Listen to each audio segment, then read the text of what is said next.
The CEC announced that vote counting has been completed in the majority of municipalities of the country, with the Socialist Party resulting, unsurprisingly, given their sole candidacy in many cases, as the winner in each and every one of them. Prime Minister Edi Rama referred to the June 30 elections as a mission accomplished before announcing a deep analysis to be conducted in July into the Socialist government's performance and practices. Starting from July 1st, all Albanians travelling to the 5 Balkan countries will spend less on their roaming tariffs thanks to a new agreement between telecom companies and ACEP.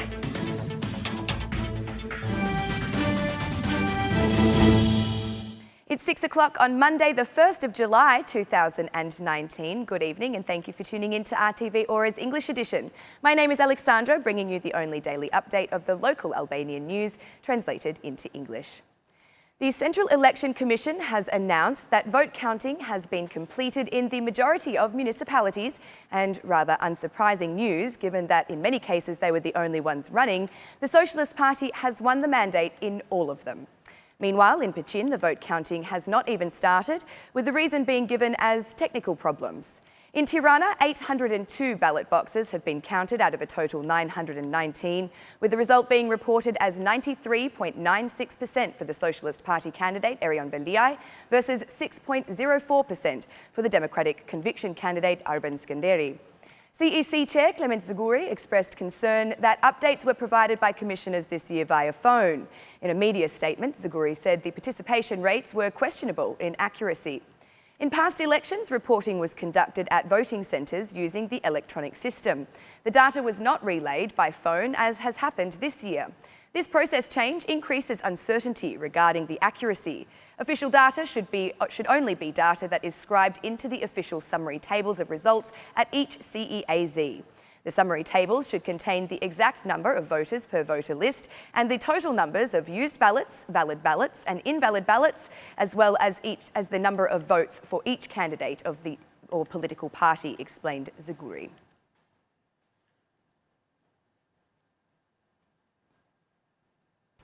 2 hours after the vote closed yesterday, the Prime Minister, Edi Rama, gave a 30-minute speech during which he, among other things, thanked those who participated in the electoral process.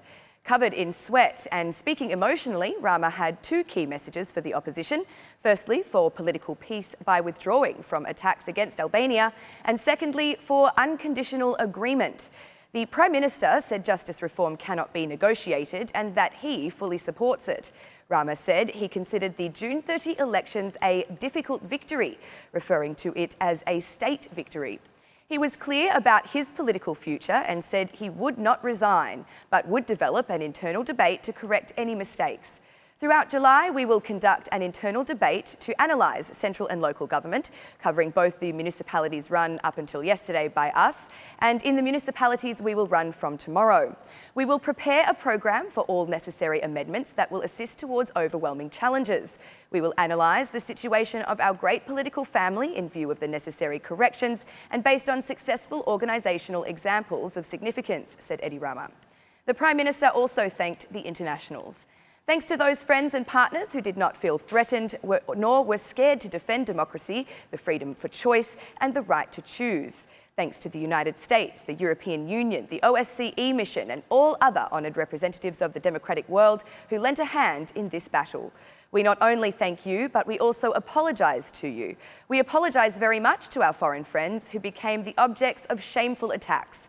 Those attacks shamed us all as a country, as a nation and as a people, expressed Rama. Determining himself as having won the war for June 30, Prime Minister Edi Rama said he is ready to make peace with the opposition. I want to be very clear starting from today. If they want political peace, they will have peace. And peace can only begin by drawing, little by little, but visibly, from the attacks against Albania in foreign languages.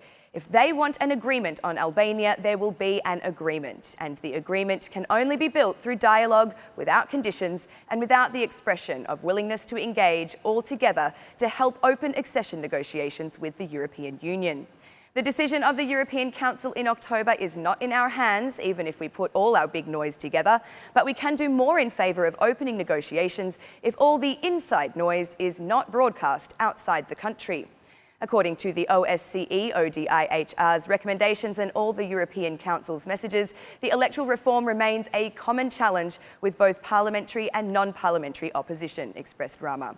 Prime Minister Edi Rama concluded his long speech by issuing a message of gratitude to all his supporters.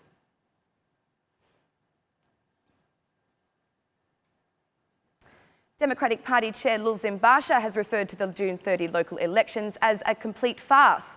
He declared that not only was the process rejected by the opposition, but even some of the socialists themselves. Today, Albanians completely abandoned the voting process, which was simply a masquerade, a one-party vote of Edi Rama. With this peaceful rejection of June 30, the strength of a united nation beyond party divisions was demonstrated. Even the socialists abandoned Rama. Today, the clear message from the Albanian people was that with this peaceful but determined rejection, we have marked a historic turn, a nationally historic moment of resistance and citizenship.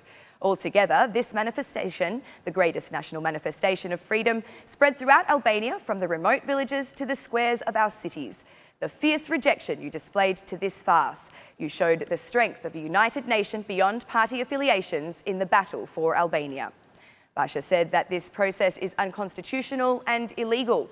I'm grateful that you have responded to my call not to fall prey to scenes of violence. You simply rejected the elections with ridicule and epic mockery, as the farce deserved.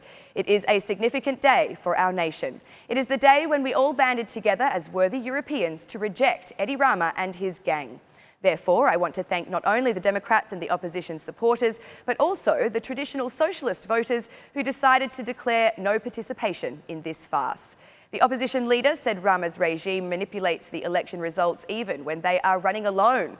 According to Basha, this proves that with Edi Rama at the head of the government, there can be no free and fair elections.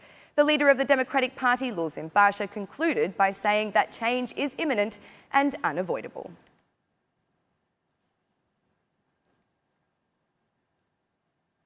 The President of the Republic, Ilir Meta, has chosen to accompany his reaction to the June 30 elections with both irony and a video showing voting irregularities.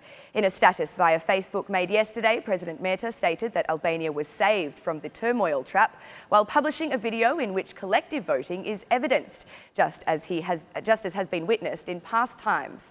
I want to congratulate all citizens who respected each other despite the attitude of socialist voting called for by Prime Minister Edi Rama.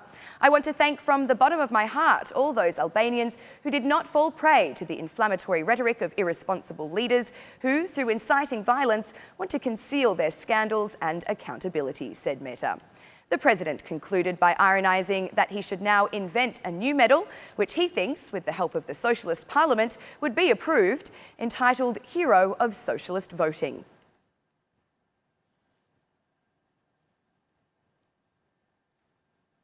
All Albanian citizens travelling to Western Balkan countries, that is Montenegro, Bosnia and Herzegovina, Kosovo, Macedonia and Serbia, will have almost identical phone tariffs as their domestic communication service. The Director of Market Regulation at AKEP, Altin Rapai, stated that with the new agreement reached with telecom companies, consumers will benefit from tariff reductions of up to 99% for data roaming. Aiming beyond simply an agreement with the Balkan countries, the Electronic and Postal Communications Authority has also begun discussions for reducing roaming tariffs with EU countries. In particular, Albanian citizens seek a reduction in charges with Greece and Italy, as these countries host the highest number of Albanian emigrants.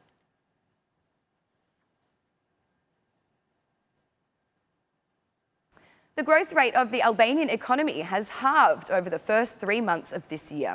Instat reported that gross domestic product has increased by only 2.21%, marking the lowest rate since 2015 and less than half the rate of economic growth compared to the previous year.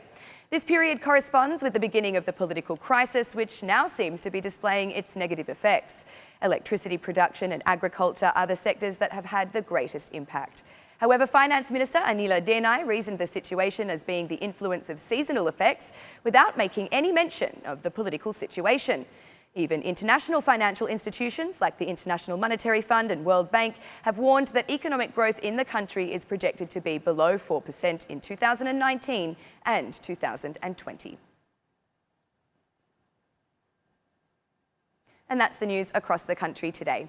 Thank you for watching our English edition this evening, and be sure to join us again every Monday to Saturday at 6 p.m. for the latest news from Albania. Once again, on behalf of RTV Ora, thank you and good night.